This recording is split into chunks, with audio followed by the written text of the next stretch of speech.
Muy bien. Dice así: porque la ley, teniendo la sombra de los bienes venideros, no vamos a ahondar en esto porque lo vimos hasta donde el Espíritu Santo nos ha mostrado la vez última. Porque la ley, teniendo la sombra de los bienes venideros, no la imagen misma de las cosas, recuerden que la ley es sombra, nunca puede, por los mismos sacrificios que se ofrecen continuamente cada año, hacer perfectos a los que se acercan. La finalidad del pacto es hacer perfectos a los imperfectos, porque recuerden que por la naturaleza que recibimos caída de Adán, no teníamos comunión con Dios, había sido rota. Pablo es más claro cuando dice: por cuanto todos pecaron, están destituidos de la gloria de Dios, de la presencia de Dios. Entonces, el ánimo de los pactos es que el ser humano que no se podía acercar a Dios libremente, se pueda acercar. Pero hay una gran limitante en el antiguo pacto, y es que ese pacto es bueno porque lo dio Dios, pero fallaba en los destinatarios, que eran los seres humanos. En este caso el escritor a los hebreos le está explicando a los hebreos cristianos de hace 2000 años, porque ellos también habían nacido bajo pecado y cometían pecados, y venían en el antiguo pacto ofreciendo sacrificios de animales y sangre de animales, que no eran perfectos en el sentido de que no podían quitar los pecados. Pero el escritor a los hebreos lo que está haciendo es mostrándonos la bondad de Dios al darnos el nuevo pacto en Cristo Jesús. Eso es lo que está haciendo, esa comparación. Entonces, esos sacrificios no podían hacer perfectos a los que se acercaban, porque si los hiciera perfectos, es lo que realmente quiere decir, cesarían de ofrecerse. Pero ¿qué ocurría en el antiguo pacto? Que estas personas, año tras año, iban a ofrecer sacrificios en cabeza del sumo sacerdote. El sumo sacerdote ofrecía por los pecados de él y de su familia y por los pecados del pueblo. Y al año siguiente, otra vez. Y al año siguiente, otra vez. Si ese pacto perfeccionara a los oferentes, a los ofrendantes, no habría necesidad de ofrecerlo más y ofrecer esos sacrificios. Pero si a eso le sumamos también los sacrificios diarios que había en el tabernáculo, en el templo, en donde según el orden sacerdotal de Aarón se seguían ofreciendo, esto nos muestra, ese hecho en sí nos muestra que el antiguo pacto no era suficiente para poder perfeccionar a los que en él participaban, a los hebreos. De otra manera cesarían de ofrecerse, pues los que tributan este culto, limpios una vez, no tendrían ya más conciencia de pecado. ¿Qué era el asunto? Que cada año esta gente iba a hacer memoria, a recordar los pecados que habían cometido, vez tras vez. No solamente se los recordaban ellos, sino que Dios, que estaba al otro lado, también venía a escucharlos, recordarles los pecados que habían cometido. Entonces, dice: pero en estos sacrificios, en los del antiguo pacto, cada año se hace memoria de los pecados, véalo ahí. Porque la sangre de los toros y de los machos cabríos no puede quitar los pecados. No tiene esa capacidad, porque el sacrificio no es perfecto porque es de animales, la sangre no es perfecta porque es de animales, y los que vienen a ofrecerlo no pueden ser perfectos, porque recuerden que Aarón era superior a los demás israelitas que iban en cuanto a función, era el sumo sacerdote, pero en cuanto a condición humana estaba igual de perdido que ellos. Entonces él, como sumo sacerdote, no podía ofrecer más de lo que él mismo era, y mucho menos con sangre prestada de animales, sean toros, sean machos cabríos, etc. Ahora él nos va a mostrar la bondad del nuevo pacto y nos dice: por lo cual, entrando en el mundo, cuando habla de esta entrada en el mundo, es que el Señor Jesús se hace hombre, entonces entra en la cultura humana, en la raza humana, como dice Juan capítulo 1. En el principio era el verbo, y el verbo estaba con Dios, y el verbo era Dios, etcétera, etcétera. Y dice, a los suyos vino y los suyos no lo recibieron, etcétera, etcétera. Ese es un hecho cósmico, impresionante, universal, más allá de toda imaginación humana, y es que Dios se hace hombre y entra en el mundo. Entonces eso tiene un evento grande que ya lo vimos en uno de los salmos, por lo cual entrando en el mundo dice, miren el diálogo que, no, es que no me quiero quedar ahí, ya lo explicamos. Si quiere profundizar en esto, escuche la clase anterior para que podamos avanzar. Lo que hay ahí es un diálogo entre Padre, Hijo y Espíritu Santo, y nos muestra la intimidad de Dios. Recuerde lo que dice Primera de Corintios, dice que tenemos la mente de Cristo para poder acomodar lo espiritual a lo espiritual, y dice también que el Espíritu de Dios con mayúscula entra hasta lo profundo de Dios mismo y nos revela las cosas del Padre. Lo que vamos a hablar en este capítulo es que Dios no se guardó ningún secreto para con nosotros. En Cristo Jesús todo nos ha sido revelado. Entonces dice que el Señor Jesús, allá en el Salmo 40, versículos 6 al 8, hay un diálogo entre la Trinidad, y el Hijo, que es Dios, le dice al Padre, sacrificio y ofrenda, ¿qué? No quisiste. Esta no era la voluntad de Dios mostrada en el antiguo pacto, que son sombras de lo que es real, porque eso no era lo que había en la intención del Padre. La intención del Padre no era que siempre vinieran con animales, con machos cabríos y con becerros a ofrecer sangre de esos animales vez tras vez. Eso no es lo que Dios quería. Lo que Dios quería es, entonces lo dice en forma negativa, sacrificio de ofrenda no quisiste, mas me preparaste ¿qué? Cuerpo. Siempre hemos hecho el énfasis en el derramamiento de la sangre del Señor Jesús, pero este escritor, recuerden que en el capítulo 5 y 6 ya nos dijo, o les dijo a los hermanos hebreos de hace 2000 años, ustedes después de tanto tiempo deberían ser ya maestros, pero como han perseverado en los rudimentos de la doctrina de Cristo, es necesario darles leche porque no aguantan el alimento sólido. Pero él se atrevió a empezar a tocar lo que era alimento sólido, y una de las cosas que trata dentro de ese alimento sólido va más allá de la sangre y nos muestra por qué el Señor Jesús tomó un cuerpo. Y por eso dice que ¿qué se ofrecía en el antiguo pacto? ¿El cuerpo de qué?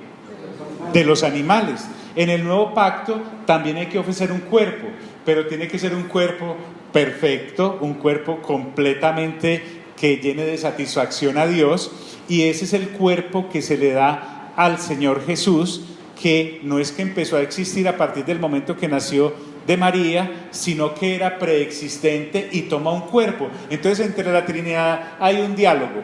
El Padre no quiere sacrificios de becerros, sino alguien que venga a hacer su voluntad. El antiguo pacto es sombra, entonces el nuevo pacto es la realidad, y se le da un cuerpo al Señor Jesús. Recuerden que a Él lo llamamos el Cordero de Dios que quita el pecado del mundo. Acabamos de leer que los animales y la sangre de esos animales no quitaba el pecado, pero aquí sí tenemos un cordero que tiene un cuerpo que sí quita ¿qué? El pecado. Mas me preparaste cuerpo. Es algo así como, bueno, entonces yo te voy a dar satisfacción, Padre. El Padre le dice, sí, ¿y cómo? Pues en primer lugar me voy a preparar un cuerpo.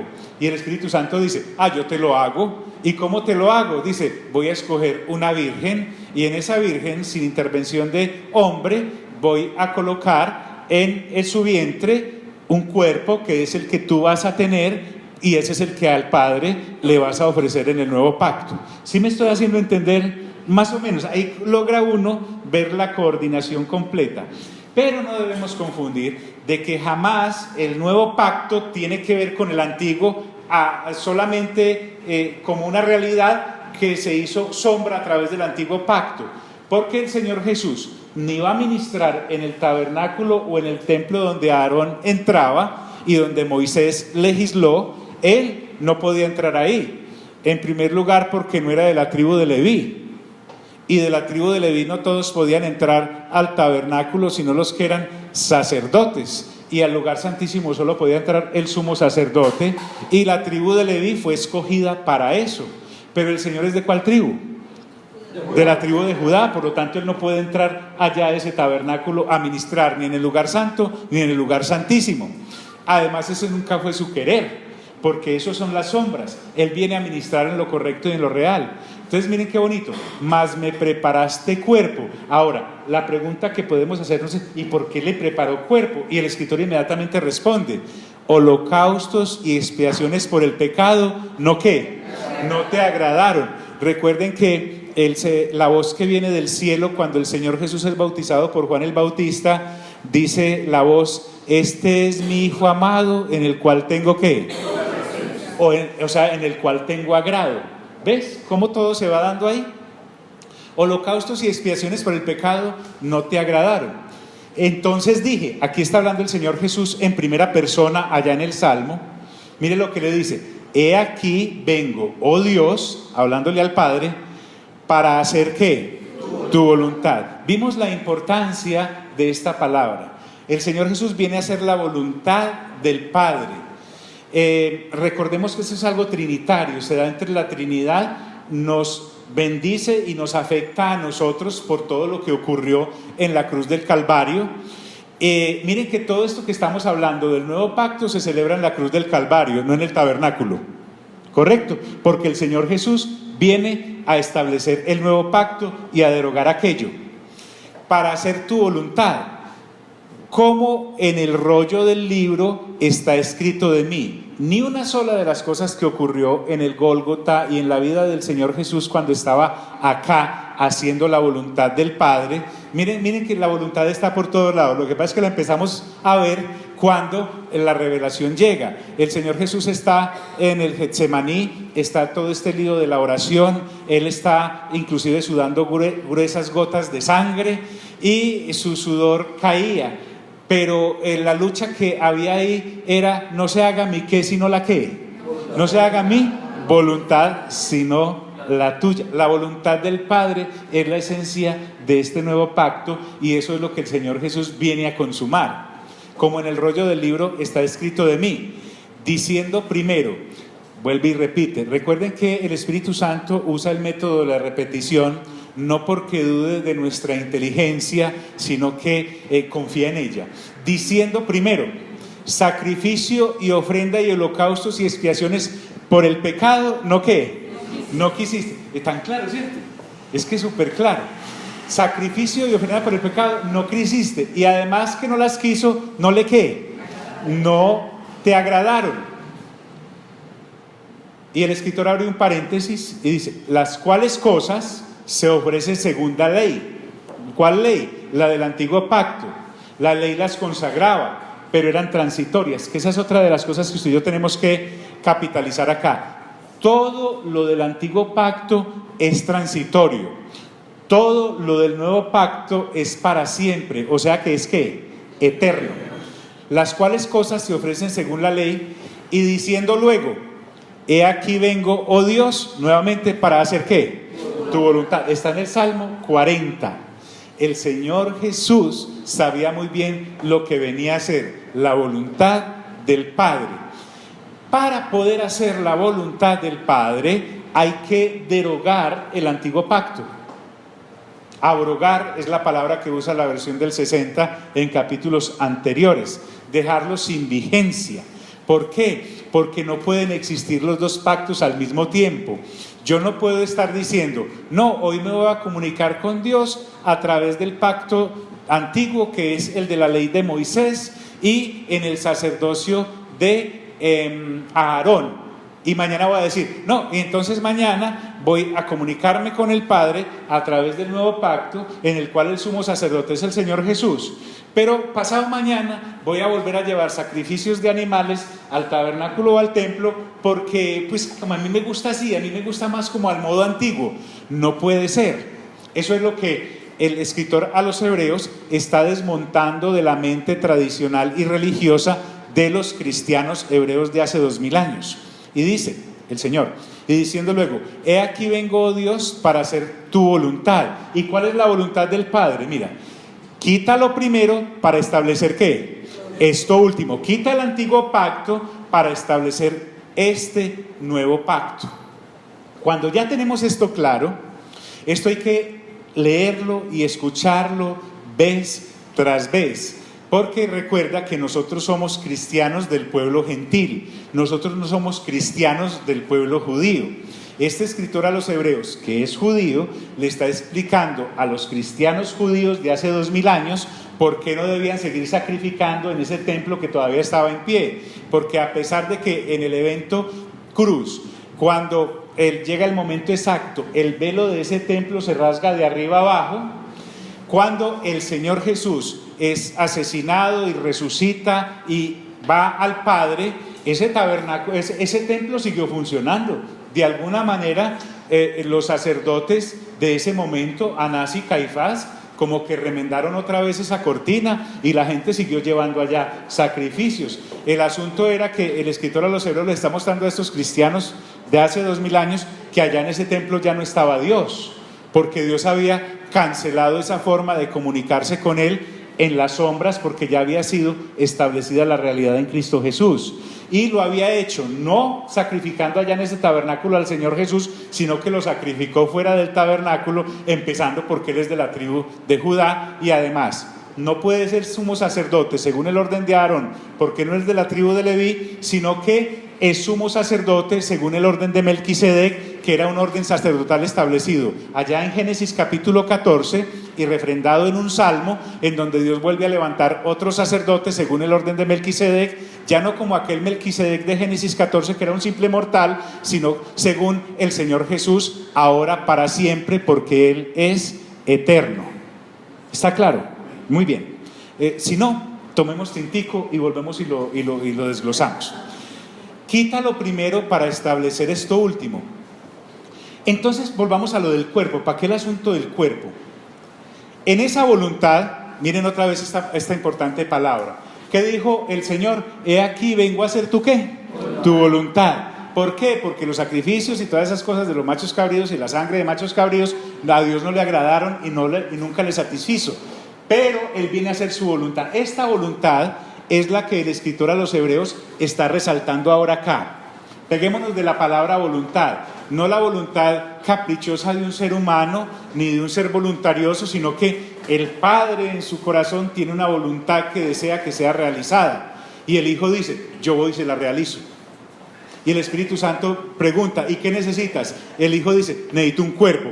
Con mucho gusto se lo hago. Y en ese cuerpo es que hace su entrada al mundo. ¿Para hacer su qué? Su voluntad. Padre nuestro que estás en el cielo, santificado sea tu nombre, venga a nosotros tu reino, hágase ¿qué?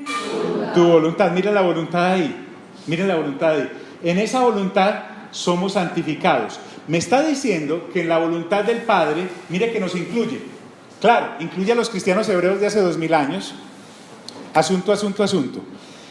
Este escritor a los hebreos no está convenciendo a los hebreos de hace 2000 años a que fueran cristianos. Ellos ya eran ¿qué? Cristianos. Pero tenían la tremenda tentación de que mientras todo lo que uno tiene en Cristo es por fe, y recuerden que en el capítulo 11 vamos a ver que la fe es la certeza de lo que se espera, la convicción de lo que no se qué. Mientras que aquí en el antiguo pacto, en el templo y en el tabernáculo levantado por Moisés y bajo el sumo sacerdocio de Aarón, todo se ve. En el antiguo pacto no hay necesidad de fe, pero todo en el nuevo pacto es por fe. Y el hecho de que no se vea no significa que no exista. Vamos a ver en Hebreos 11 que dice, por la fe entendemos que el universo fue constituido por la palabra de Dios, de manera que lo que ahora se ve fue hecho de lo que no se qué, de lo que no se veía, no dice de lo que no existía. Entonces, en esa voluntad, y acá nos incluye a creyentes hebreos y a creyentes cristianos, gentiles, somos. La voluntad de Dios es que seamos santificados, pero aquí lo dice en presente, porque una vez celebrado el sacrificio de Cristo Jesús, de una vez y para siempre, que no se debía repetir año tras año, porque era de una vez y para siempre, todas las personas que al Padre se acerquen en Cristo Jesús, ya son ¿qué? Santificadas. No es que yo esté haciendo un esfuerzo por llegar a la santidad, es que yo ya soy santo por la nueva naturaleza que he recibido en Cristo Jesús. En el antiguo pacto era yo tratando de llegar allá como en esa vara de premios llena de aceite y de mantequilla, la que cada vez que va a llegar me resbalo. pero resulta que en Cristo Jesús no. En esa voluntad somos santificados, y ahora sí, mediante la ofrenda ¿de qué? ¿De quién? ¿De qué? ¿Te das cuenta lo tremendo del cuerpo? Porque estábamos acostumbrados siempre a hablar de la sangre. Y bien, súper válida, sangre y cuerpo van al unísono, pero Él nos está explicando por qué fue necesario prepararle cuerpo.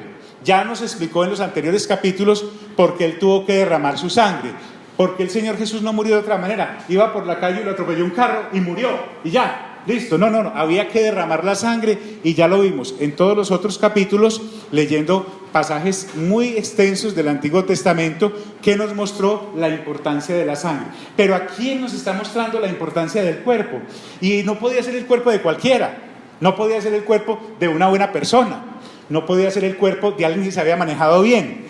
Tenía que ser el cuerpo de alguien que no hubiera nacido bajo ¿qué? Pecado. Y que no hubiera cometido ¿qué? Pecados. Y eso se logró mediante la forma milagrosa, porque para Dios no hay nada imposible. Recuerden, yo sé que tú y yo tomamos el versículo cuando el ángel Gabriel le dice a la Virgen María, para Dios no hay nada ¿qué?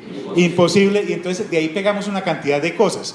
Para Dios no hay nada imposible que hacerme este milagro, para Dios no hay nada imposible hacerme ese otro milagro, pero lo que ahí está diciendo el ángel es, para Dios no hay nada imposible, y específicamente para Él no es imposible darle un cuerpo a alguien sin necesidad de que un hombre tenga una relación sexual con una mujer. Vamos a darle un cuerpo al Hijo, y ese cuerpo, en la realización de ese cuerpo no habrá intervención de ser humano masculino. Simplemente será una cosa entre tú y Dios, porque para Dios no hay nada ¿qué? Imposible. Y ese cuerpo tendrá un propósito: ser presentado como ofrenda para que seamos santificados, porque esa es la voluntad del Padre. Quiero saber si me hice entender. ¿Está claro ahí? En esa voluntad somos santificados mediante la ofrenda del cuerpo de Cristo. Entonces, todo el eco que hay en el capítulo 10 es voluntad, voluntad, voluntad, bendita voluntad, divina voluntad. ¿Por qué hubo una voluntad para que hubiese un cuerpo? ¿Por qué nos hizo santos? Y mediante ese cuerpo, porque Dios necesitaba una ofrenda que sí le diese satisfacción. Cuando el Señor Jesús presenta su cuerpo, el Padre recibió toda la satisfacción que necesitaba, y vamos a ver por qué. Entonces, podía haber muerto cualquiera. Mire que morían animales, machos cabríos, mire que moría la becerra, pero aquí en este caso el que muere es alguien súper especial. Pero no era la muerte en sí la que a Dios le da esa satisfacción, sino la ofrenda en sí que es presentada, y se le presenta el cuerpo del Señor Jesucristo. El cuerpo acá es importante. En esa voluntad somos santificados de la ofrenda del cuerpo de Jesucristo, y tiene una característica, que en el nuevo pacto se hace una ofrenda de una vez, ¿y para qué? Y para siempre. Vuelve al antiguo pacto. Recuerden que él está comparando y le dice, y ciertamente todo sacerdote, está refiriéndose al antiguo pacto, está día tras día ministrando y ofreciendo. Una vez al año entraba al lugar santísimo, pero todos los días también llegaba alguien, traigo esta ofrenda porque, traigo esta otra porque. Y lo hacía muchas veces, y otra vez los mismos sacrificios, pero aclara que esos sacrificios nunca, recuerden que allá dijo, no pueden quitar los pecados, pero aquí dice que esos sacrificios nunca ¿qué? ¿Pueden qué? Jamás, esos sacrificios jamás podían quitar los pecados. Usted me dirá, ¿todos los judíos creyeron esto? No, solo los judíos que creyeron en Cristo Jesús. ¿Todos los gentiles creen esto? No, solo los gentiles que han creído en Cristo Jesús. Por eso en Efesios encontramos que de los dos pueblos hizo un solo pueblo, que es el nuevo Israel, y en este nuevo pacto es que podemos presentarnos. Ya vimos que cuando Pedro dice que somos real sacerdocio, nos está incluyendo a gentiles y a judíos, pero según el orden de Melquisedec, porque según el orden de Aarón no era sino para israelitas, y no era sino para gente de la tribu de Leví, y de los de la tribu de Leví los que fueran sumos sacerdotes, no más de entre los sacerdotes, que nunca pueden quitar el pecado. Pero pasa nuevamente al nuevo pacto, pero Cristo, que es el Señor Jesús, ya lo vimos, habiendo ofrecido una vez y para siempre, ¿cuántos sacrificios? Un solo sacrificio, Él. Imagínense nomás al Señor Jesús. Ya nos mostró en el capítulo 1 que es superior a los ángeles. En los siguientes capítulos nos demuestra que es superior a Aarón. En los anteriores capítulos nos demuestra que es superior a Josué, que es superior a Abraham, que es superior a Moisés, que es superior en todo. Ya nos mostró que además trae un mejor sacerdocio, que es el orden de Melquisedec. Entonces en el Señor Jesús se conjuga todo, como los cuernos ahorita de Apocalipsis. Todo se conjuga en el Señor Jesús. Y el Señor Jesús se presenta ante el Padre en el nuevo pacto, y el Padre, digámosles que este diálogo dice: ¿y quién es el sumo sacerdote? Yo. Pero ¿cuál orden? Usted no es de la tribu de Leví, pero soy según el orden de Melquisedec. ¿Y qué es lo que trae para ofrecerme? Un cuerpo. ¿Cuál? Lo traigo puesto. ¿Y qué sangre va a derramar? También la traigo puesta. ¿Y usted por qué es diferente a los machos cabríos y a la becerra? Porque hablo. ¿Y en qué más se diferencia? En que voy a morir y voy a resucitar. Los animales ninguno resucitaba, se quedaban muertos. Y voy a entrar de una vez y para siempre, y no cada año, para venir a ofrecerles sacrificios por los pecados de los otros. Y otra cosita, Padre, yo no vengo a ofrecer sacrificios por mis pecados, porque yo no nací bajo pecado, ni cometí pecados, ni siquiera fui tentado por el pecado. Vengo de paso a redimir a todos estos hijos e hijas que usted quiere tener, para que en mi cuerpo sean santificados. Y él le dice: ¿y por qué? Le dice: porque esa es su voluntad. Más o menos esa es la situación. Pero Cristo, habiendo ofrecido una vez para siempre un solo sacrificio, ¿por los qué? Entiéndase, por los pecados cometidos y por cancelando la naturaleza pecaminosa recibida de Adán. Entonces, es un solo sacrificio por muchas transgresiones y por la raíz misma de la transgresión. Entonces, aquí en el nuevo pacto, la tarea sí se termina, porque hace perfecto al que viene a ofrecer el sacrificio y a los que en ese sacrificio creen. Entonces, este sacrificio del Señor Jesús es perfecto e inagotable. Tan perfecto e inagotable es que, en una manera poética muy interesante, para que nuestra mente no se sienta muy revolcada por la revelación, este Cristo que ha ofrecido de una vez y para siempre un solo sacrificio. ¿Cuál fue el sacrificio? ¿Su qué? Su cuerpo. Por esos pecados, una vez ese sacrificio es hecho, dice que se ha sentado a la diestra de Dios. ¿Y por qué se sentó? Porque terminó. ¿Usted cuándo se sienta? Cuando terminó la obra, cosa que no podía hacer Aarón ni sus descendientes. En el antiguo pacto no se podían sentar, porque una vez celebrado el sacrificio anual, váyase a preparar el siguiente año. El Señor Jesús entra confiadamente al lugar santísimo, no de ese tabernáculo terrenal, ojo pues, sino al tabernáculo perfecto del cual Moisés copió todo allá en el monte Sinaí. Y entra no como visitante, porque Aarón sí entraba como visitante y lleno de terror, porque es que él entraba ya y podía ser su último día, porque si entraba sin haber dado los suficientes sacrificios y ofrendas según el ritual, allá se moría. Sin embargo, el Señor Jesús no entra obligado, como los sacrificios que ellos llevaban, que eran los becerros y la becerra y los machos cabríos, sino que recuerden que le dice a quienes lo han apresado: no, es que ustedes no fueron los que me atraparon, yo me estoy poniendo. Si mi reino fuera de este mundo, mi Padre enviaría legiones de ángeles para que me liberaran. Ninguna autoridad, toda autoridad que tienes es porque te ha sido dada. Una vez él celebra el sacrificio, se sienta a la diestra de Dios, y si se sienta es porque él ya terminó todo, ya no hay que ofrecer más sacrificios. Esto para nosotros es entendible. Nosotros no somos muy religiosos según la tradición judía, pero esto que le está diciendo el escritor a los hebreos cristianos de hace 2000 años, es tenaz, porque en el capítulo 2 él ya les había dicho: cuidado, se me deslizan. Es decir, del nuevo pacto que ya recibieron en Cristo Jesús, a la tentación, dice, a celebrar los sacrificios allá otra vez en el tabernáculo. porque entonces ahí sí ya no hay nada más que hacer. Cuando Él dice se ha sentado a la diestra de Dios, completa diciendo, de ahí, desde el momento en que Él se sienta. Ahora, ¿por qué sabemos que Él está sentado a la diestra de Dios? Esteban, en Hechos, antes de ser apedreado, dice que el cielo se abre y Él ve el trono de Dios y el Señor Jesús a la diestra, ¿cierto? Entonces, de ahí en adelante, después de haber celebrado el sacrificio perfecto, esperando hasta que sus enemigos sean puestos por estrado de sus pies.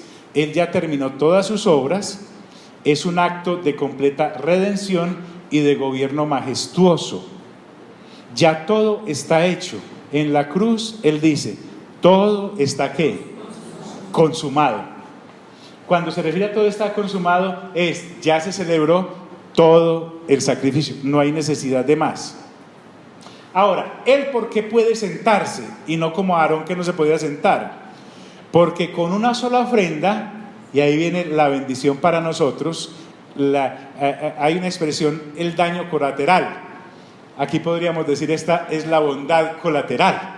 Dice, porque con una sola ofrenda hizo perfectos hasta el siguiente año, ¿qué dice? Para siempre. Para siempre a los santificados. Hace santos, santificados, porque recuerden que el Señor Jesús dijo, he aquí estoy para hacer ¿tú qué? Y la voluntad del Padre es que los que somos creyentes en Cristo Jesús, en Él somos santos y santificados para siempre. Aquí también hay algo que nosotros nos perdemos por la mediatez de nuestra fe. Me explico, mediatez de nuestra fe es todo para mí, todo en torno a mí y nada más que para mí. Cuando habla de hizo perfectos para siempre, lo que está diciendo es que mientras el Señor Jesús no haya retornado por segunda vez, Él está sentado a la diestra del Padre como sumo sacerdote según el orden de Melquisedec, para interceder por todo aquel y aquella que durante las siguientes generaciones hasta su regreso en Él crea, porque el sacrificio en la cruz del Calvario está vigente. Por eso dice por allá Pablo en Primera de Corintios, cuando habla de la cena del Señor, y que la muerte del Señor anunciamos hasta que Él ¿qué? Vuelva. Eso quiere decir que cada vez que alguien mira al evento cruz del Gólgota histórico y dice, yo creo en que el Padre puso la gracia suya en Cristo Jesús para reconciliar a todo aquel que en Él crea, para que tenga vida eterna, inmediatamente ese sacrificio que ha sido para siempre, generación tras generación, será el único válido para entrar a la presencia del Padre. Por eso dice, porque con una sola ofrenda hizo perfectos para siempre a los santificados. Una sola ofrenda suficiente, de generación en generación hasta que Él vuelva. No es repetitiva, porque habría que hacer un sacrificio del Señor Jesús cada año. Verbo y gracia, la semana que acabamos de pasar a nivel religioso. Eso no representa el sacrificio perfecto del Señor Jesús, porque fue de una vez y ¿para qué? Y para siempre, de generación en generación. Ahora, también tiene un propósito con nuestro carácter. Hay un proceso en el desarrollo de esa santidad en nosotros, pero no es para conseguirla, sino para desarrollar la que ya tenemos, porque fue completa, porque el sacrificio en la cruz fue completa, porque quien se presentó allí es totalmente perfecto y pagó de una vez y para siempre, cosa que no era posible en el antiguo pacto por la insuficiencia de lo que se ofrendaba y por los destinatarios del mismo pacto que había nacido bajo pecado, y entonces no podían ir más allá de su propia naturaleza. Pero en este nuevo pacto sí. Como en el nuevo pacto yo nazco de nuevo, y cuando nazco de nuevo las cosas viejas pasaron y he aquí todas son hechas nuevas, empiezo a caminar en esa nueva naturaleza. Por eso es que soy libre para siempre. Eso es lo que está queriendo decir. Como esta es una situación de la Trinidad, entra en el escenario el Espíritu Santo en todo su esplendor en la obra redentora, porque nosotros tenemos a veces muy claro lo que el Hijo hizo, el Señor Jesús, como Cordero, como sumo sacerdote, etcétera, etcétera, como ofrenda, y tenemos muy claro lo que el Padre exige. Pero entonces, ¿dónde está en todo esto el Espíritu Santo? El Espíritu Santo siempre está ahí, dice, y nos atestigua lo mismo el Espíritu Santo, porque después de haber dicho, en esto quiero que me acompañen por favor en sus Biblias a Jeremías capítulo 31, Jeremías capítulo 31. Estas cosas que estamos hablando, aunque nos traen mucha luz a nosotros como creyentes gentiles en Cristo, son dadas para creyentes judíos en Cristo. Y por eso el escritor a los hebreos es metódico y cuidadoso en mostrarles que cada paso que se da en el nuevo pacto estaba ya anunciado en el Antiguo Testamento, porque para el israelita, para el hebreo, para el judío, el Antiguo Testamento es su norma de vida. Y Él les empieza a mostrar en todos esos pasajes la intención del Padre, del Señor Jesús y del Espíritu Santo, que estaba encriptada en pasajes que ellos, no sé cómo los leían, pero no lo habían visto. Si los vieron, no vieron la revelación. Entonces, ¿qué dice el Espíritu Santo? Que es el inspirador de las Escrituras. En estos días escuchaba a un comentarista diciendo algo tan bonito. Dijo, ¿quién inspiró las Sagradas Escrituras? El Espíritu Santo. O sea que el Espíritu Santo es el autor, ¿cierto? ¿Quién nos creó a nosotros? Dios. Entonces, las Sagradas Escrituras son la inspiración de Dios como autor para que sus creaciones, que somos nosotros, su creación, la pudiéramos leer. Tanto nosotros somos creados por Él y la Escritura es dada por Él. Él entrega un libro, un manual de instrucciones por el Espíritu Santo, que solo puede ser entendida por aquellos que son de Él, por el nuevo nacimiento. Avancemos un poquito y miremos aquí lo que dice Jeremías capítulo 31. Yo quisiera leer todo el capítulo, pero es muy extenso.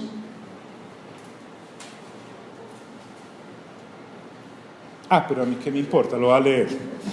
Aquí voy desde el versículo 1, voy a tomar solo unos versículos, pero está en todo el capítulo, voy a ir rápido. En aquel tiempo, afirma el Señor, seré el Dios de todas las familias de Israel, y ellos serán mi pueblo, así dice el Señor. El pueblo que escapó de la espada ha hallado gracia en el desierto. Israel va en busca de su reposo.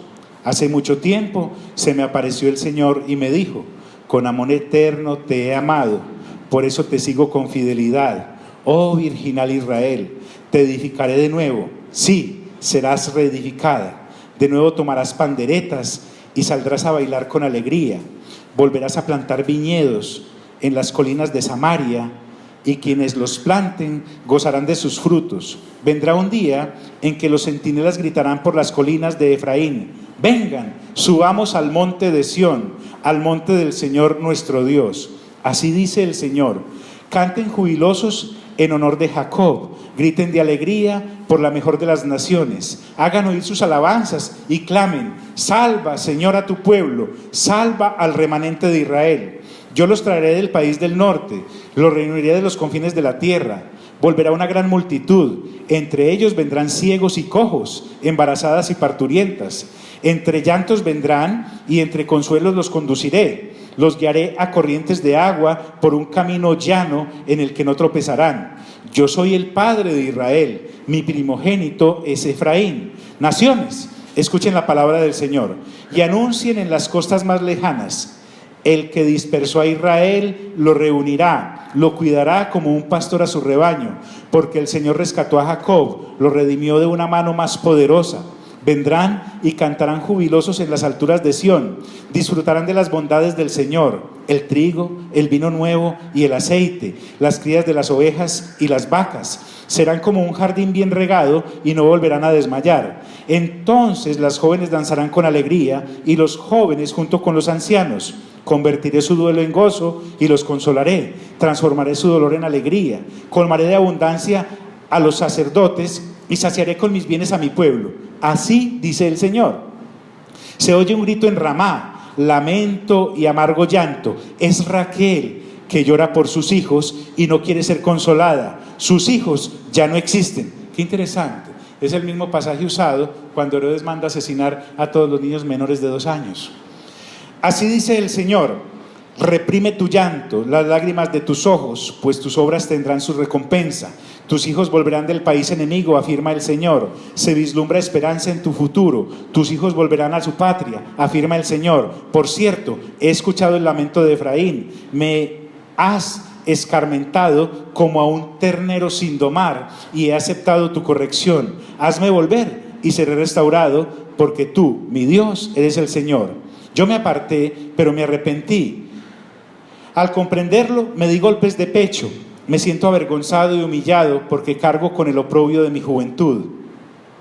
¿Acaso no es Efraín mi hijo amado? ¿Acaso no es mi niño preferido? Cada vez que lo reprendo, vuelvo a acordarme de él. Por él, mi corazón se conmueve. Por él, siento mucha compasión, afirma el Señor. Ponte señales en el camino, coloca marcas por donde pasaste, fíjate bien en el sendero, vuelve a virginar Israel, vuelve a tus ciudades. ¿Hasta cuándo andarás errante, hija infiel? El Señor creará algo nuevo en la tierra, la mujer regresará a su esposo. Así dice el Señor Todopoderoso, el Dios de Israel: cuando yo cambie su suerte en la tierra de Judá, señale ahí por favor eso, Judá, y en sus ciudades volverá a decirse: Monte Santo, morada de justicia, que el Señor te bendiga. Allá habitarán juntos Judá y todas sus ciudades, los agricultores y los pastores de rebaños. Daré de beber a los sedientos y saciaré a los que estén agotados. En ese momento me desperté y abrí los ojos. Ahí está hablando el profeta ya. Había tenido un sueño agradable. Vienen días, afirma el Señor, en que con la simiente de hombres y de animales sembraré el pueblo de Israel y la tribu de Judá. Y así como he estado vigilándolos para arrancar y derribar, para destruir y demoler y para traer calamidad, así también habré de vigilarlos para construir y plantar, afirma el Señor. En aquellos días no volverá a decirse: los padres comieron uvas agrias y a los hijos se les destemplaron los dientes. Al contrario, al que coma uvas agrias se le destemplarán los dientes, es decir, cada uno morirá por su propia iniquidad. Vienen días, afirma el Señor, en que haré un nuevo, ¿qué?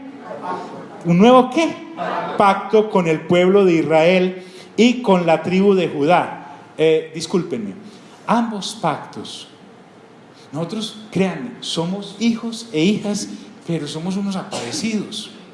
Tanto el antiguo pacto como el nuevo pacto, los destinatarios iniciales fue el pueblo de Israel, correcto, pero ya lo vimos llamando a las otras naciones desde el versículo 1. ¿Versículo qué voy? 31. Vienen días, afirma el Señor, en que haré un nuevo pacto con el pueblo de Israel y con la tribu de Judá. Ya sabemos el énfasis de la tribu de Judá acá y de Israel, porque Israel estaba dividido en aquella época. Había 10 tribus al norte y había 10 tribus al sur. Sin embargo, el énfasis acá tanto de Judá es porque ¿de dónde viene el Señor Jesús según la carne? De la tribu de Judá. Muy bien. No será un pacto como el que hice con sus antepasados, refiriéndose a la ley de Moisés, el día en que los tomé de la mano y los saqué de Egipto, ya que ellos lo quebrantaron a pesar de que yo era su esposo, afirma el Señor. Ahí viene: este es el pacto que después de aquel tiempo haré con el pueblo de Israel, afirma el Señor. Pondré mi ley, ¿en dónde? En su mente, ya no en tablas de piedra como el antiguo. Y lo escribiré, ¿en dónde? En su corazón, no en aquellos corazones de piedra. Yo seré su Dios y ellos serán mi pueblo. Ya no tendrán nadie que enseñar a su prójimo. Recuerden que el antiguo pacto en cabeza de Aarón y de Moisés se transmitía boca a boca, de generación en generación, se le enseñaba a los hijos y a las hijas. Pero ahora este nuevo pacto, que es el del Señor Jesús, será escrito en el corazón de todo aquel que en Cristo Jesús crea, y será el Espíritu Santo el que le enseñará a cada persona cómo ese nuevo pacto debe llevarse a cabo. Ya no tendrá nadie que enseñar a su prójimo, ni nadie a su hermano. Conoce al Señor, nadie tendrá que decir eso, porque todos, desde el más pequeño hasta el más grande, ¿me qué? A conocerán, afirma el Señor. Y aquí viene: yo les perdonaré su iniquidad y nunca más, ¿qué?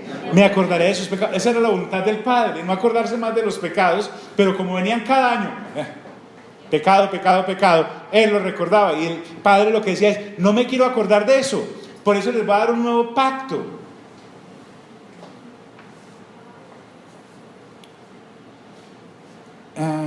No recuerdo bien la época en la que Jeremías escribe, pero sí fue cientos de años antes que Hebreos se escriba. El escritor a los Hebreos acaba de llevarnos al backup, al respaldo del Antiguo Testamento, para traer solo a la luz de ese capítulo este versículo. Y él me está diciendo que el que escribió ese pasaje de Jeremías 31 es ¿quién? El Espíritu Santo. Y ahora vuelve y lo trae a colación en Hebreos. Y nos atestigua lo mismo el Espíritu Santo, porque después de haber dicho, mire que aquí viene, este es el pacto que haré con ellos después de aquellos días, dice el Señor. Él no tiene que decir, vayan a Jeremías, porque es que él está hablando con judíos que escuchaban la Torá cada sábado en las sinagogas. Este es el pacto que haré con ellos después de aquellos días, dice el Señor. Pondré mis leyes en sus corazones y en sus mentes las escribiré. O sea que ya no, el ser humano nacido de nuevo no persistiría en pecar, porque esa no era su naturaleza. La nueva naturaleza no es para pecar, sino para tener comunión con Dios.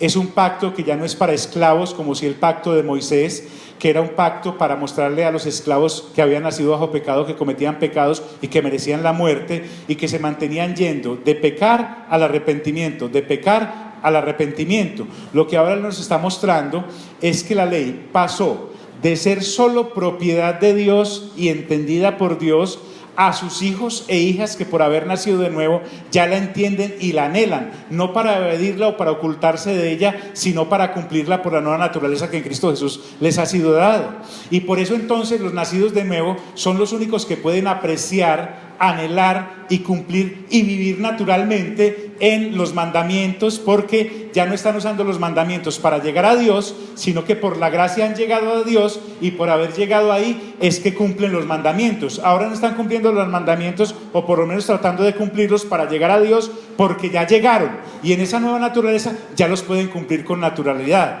Entonces aquí no tenemos al creyente, sea judío o gentil, en Cristo Jesús, tratando de no pecar, sino que se da cuenta no tengo necesidad de pecar.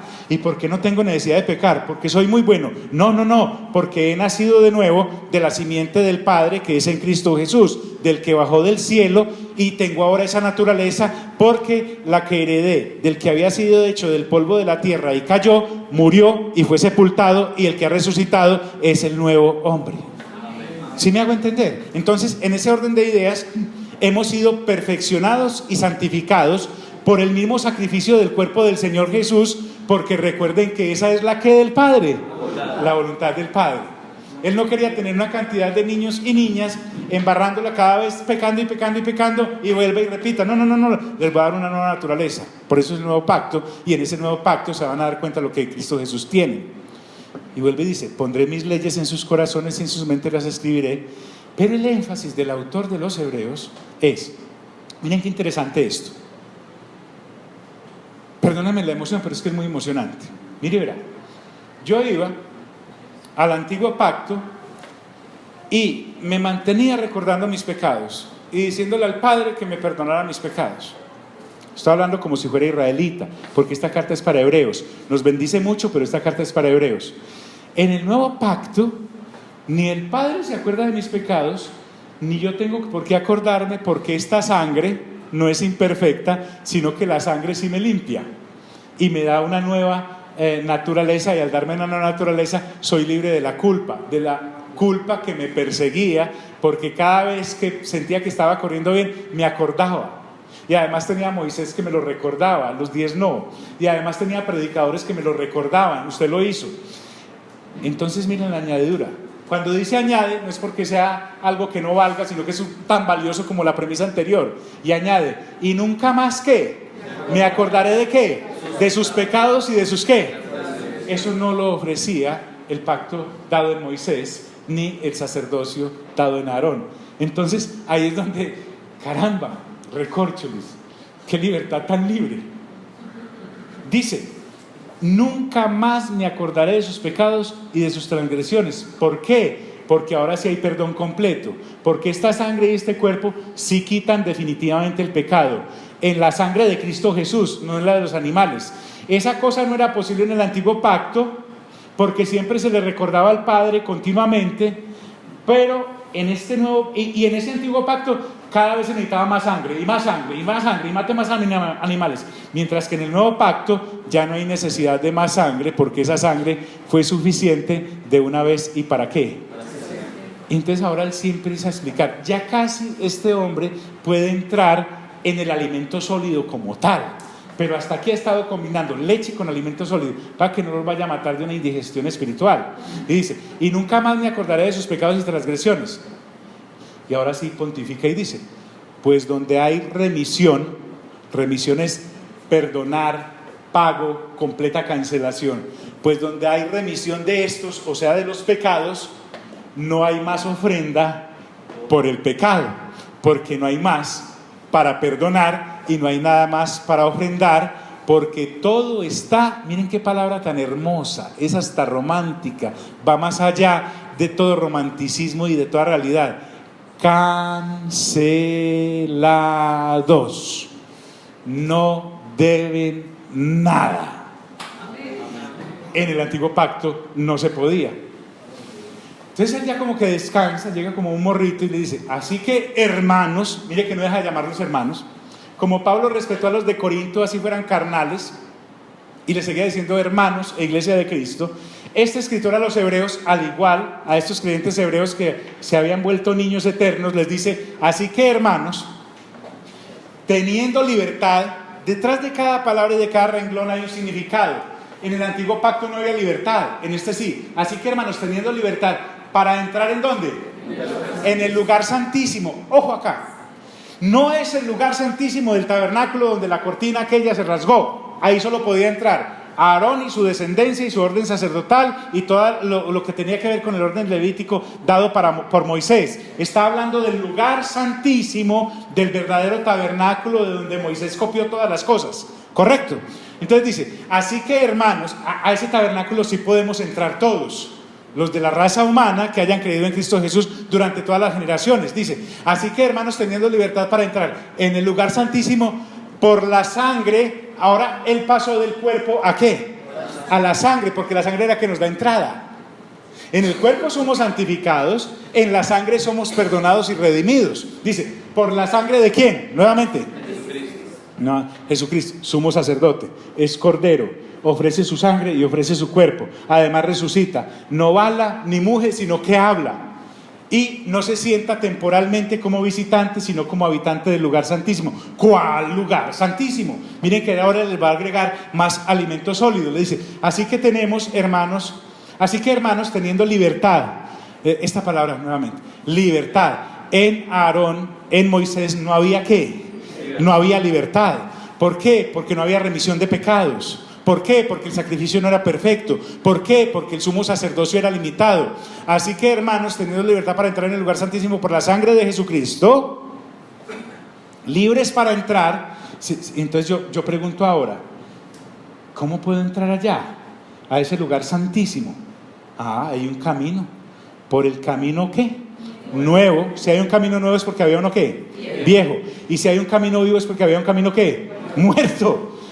Por el camino nuevo y vivo que Él, Jesucristo, nos abrió a través del velo. Entonces uno puede decir, un momentico, John, pero si me decís que el velo, ese no era el velo, entonces aquí ¿cuál es el velo?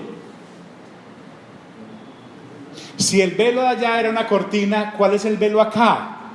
¿De qué venimos hablando? ¿De qué venimos hablando? ¿Del cuerpo y de qué? Ojo pues, ¿qué fue lo que se rasgó en el Señor Jesús? ¿Su qué? Su cuerpo. No se me asuste, pero por el camino nuevo y vivo que Él nos abrió a través del velo. ¿Cuál velo? No puede ser ese velo porque no podía entrar a ese tabernáculo.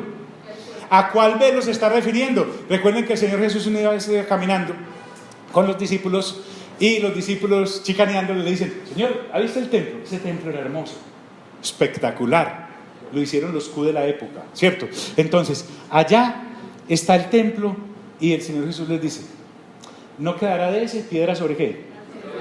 Y señalándose a Él mismo dijo, destruyan este templo y lo reconstruiré ¿en cuánto? En 3 días. Es la primera vez seria en que el Señor le da a su cuerpo la categoría de ¿qué? De templo. Muy bien, entonces esperen.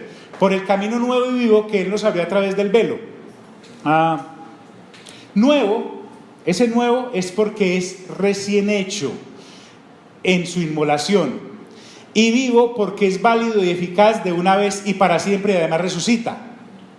Él abrió por Cristo, que fue el que abrió el velo, que es su carne, y entonces se rompió la distancia que había entre Dios y los hombres por el pecado que los había alejado, porque por cuanto todos pecaron estaban destituidos ¿de qué? De la gloria de Dios. No solamente estaban destituidos los israelitas como nación que celebraban en aquel tabernáculo, sino que toda la humanidad estaba destituida, porque es que Adán no pecó como israelita, sino que pecó como origen de toda la humanidad. Él no pecó como Israel ni pecó como gentil, sino que pecó como origen de todos los linajes, como lo asevera Pablo en Hechos de los Apóstoles. De un solo linaje vienen todos los hombres. Entonces, en ese camino nuevo y vivo que Él nos abrió a través del velo, y dice, un momentico, de verdad que estoy explicando, les tengo que explicar cuál es ese velo. Y dice, esto es su ¿qué? O sea, su cuerpo. Su cuerpo. Esto es su carne. El velo hacía evidente la separación de Dios en el antiguo pacto, en el tabernáculo, porque ahí había una separación entre Dios y los hombres.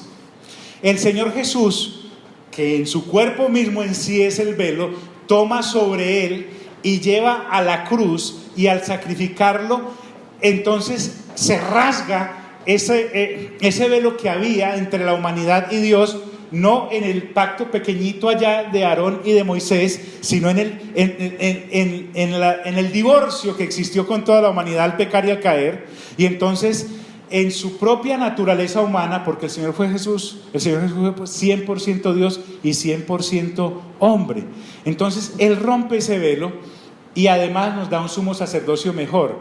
Y con esto Él intenta empezar a concluir esta situación solo para hebreos, y teniendo un gran sacerdote, ¿sobre qué?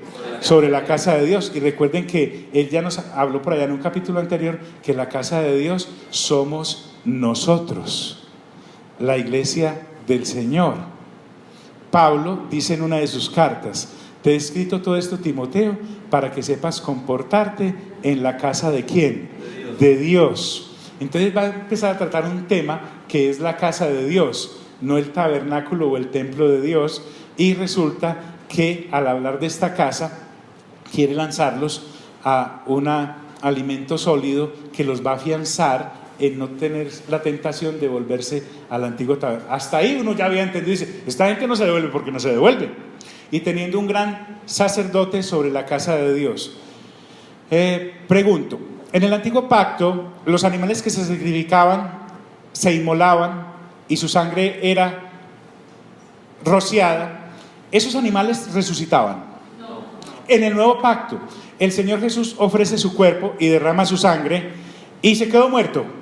No. Entonces aquí Él va a tomar algo esencial, casi que podríamos decir piedra angular entre las piedras angulares del cristianismo, que es la resurrección. No había resurrección en el antiguo pacto. Esos animales no resucitaban. Esa sangre no era suficiente. Pero aquí vamos a encontrarnos que estamos hablando del tabernáculo general, el grande, donde fue tomada la copia que Dios le dio a Moisés.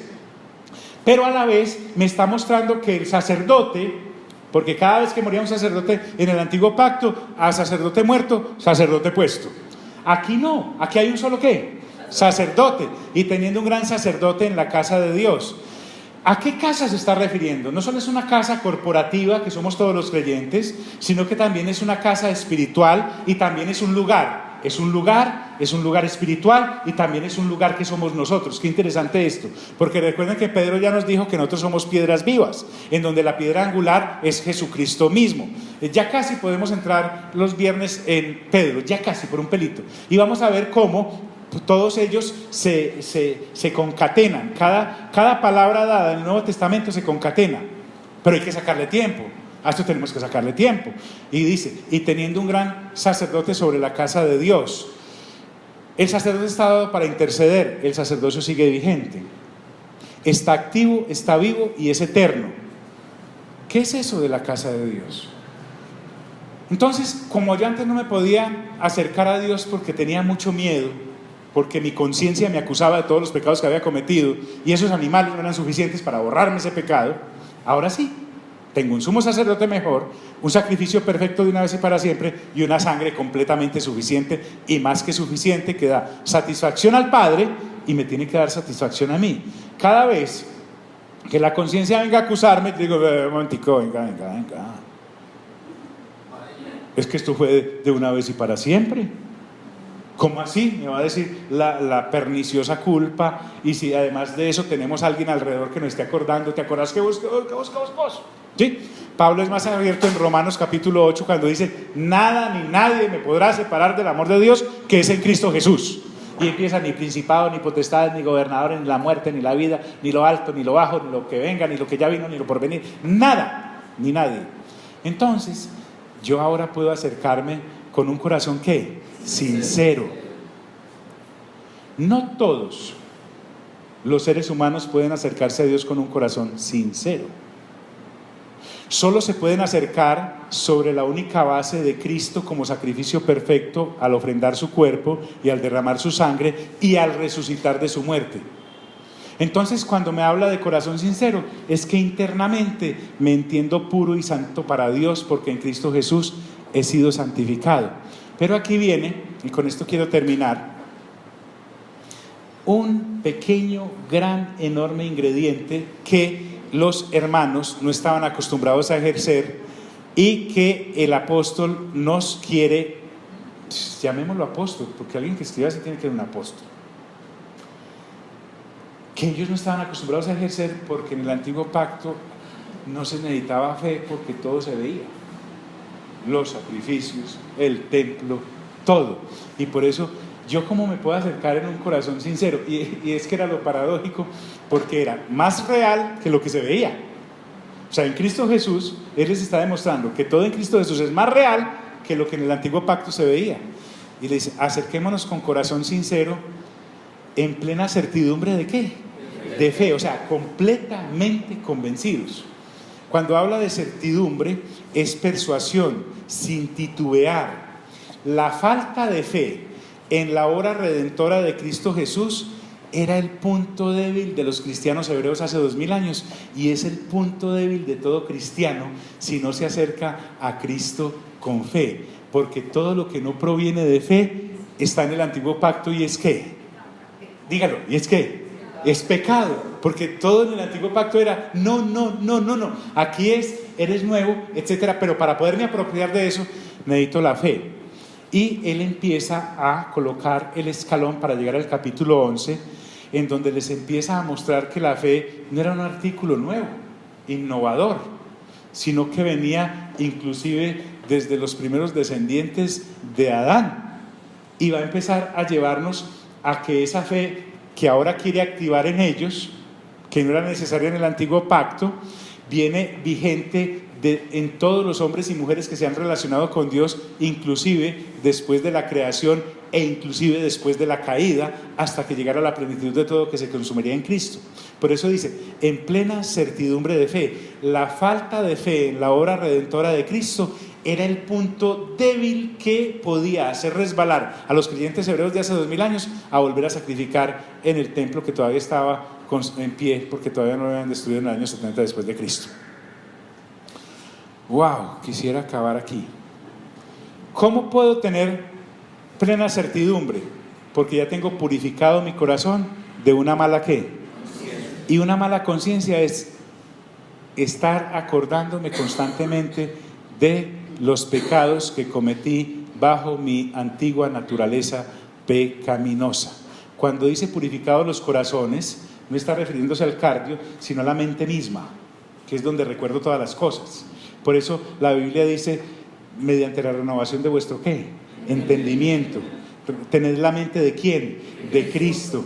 Purificados los corazones, leámoslo así, purificadas la mente de mala conciencia.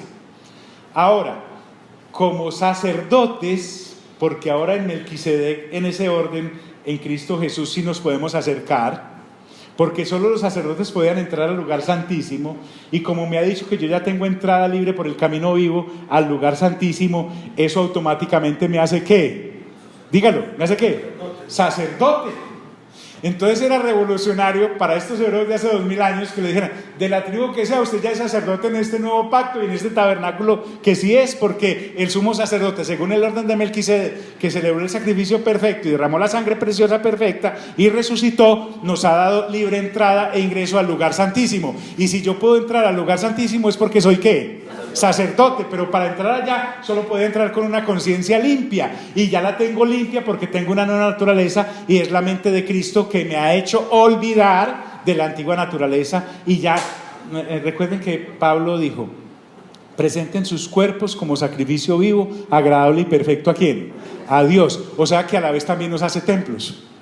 O sea que a la vez también nos hace sacrificios, no por los pecados, sino para vivir una vida en el Espíritu para Él. Gloria a Dios. El cuerpo que antes utilizaba para darle rienda suelta a todo lo que de Adán caído había recibido y todas las obras de la carne, ahora ese mismo cuerpo, que nunca fue malo, porque el cuerpo lo hizo Dios, lo puedo dedicar a ofrecer sacrificios vivos, agradables y espirituales a Dios en Cristo Jesús. Qué maravilloso eso. Entonces, la sangre es la que hace expiación por el pecado en el nuevo pacto y lo quita. En el antiguo pacto la sangre era insuficiente y era rociada, mientras que aquí la sangre es derramada. En el nuevo pacto la limpieza viene desde adentro y me purifica inclusive lo de afuera. En el antiguo pacto solo me podía purificar lo de afuera. Por eso dice: purificados los corazones de mala conciencia, tu vida interna, y va lo externo, y lavados los cuerpos con agua ¿qué? Pura.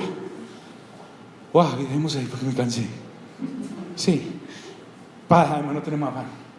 Padre, te damos gracias por esta oportunidad gloriosa de volvernos a reunir después de todas estas fiestas que hubo a nivel religioso. Nosotros seguimos renovando mente en cualquier lugar que estuviéramos, porque tenemos conexión contigo desde cualquier parte del mundo, a cualquier hora, porque ya no tenemos necesidad de que nadie nos enseñe como era necesario en el antiguo pacto y las leyes de Moisés, sino que tú mismo dijiste en Jeremías capítulo 31, versículo 33 en adelante, que tú escribirías tu ley en nuestros corazones para apropiarnos de ella. Y además Juan se atrevió a decir: ustedes no tienen necesidad de que nadie les enseñe, porque la unción del Santo está en ustedes y esa misma les enseña.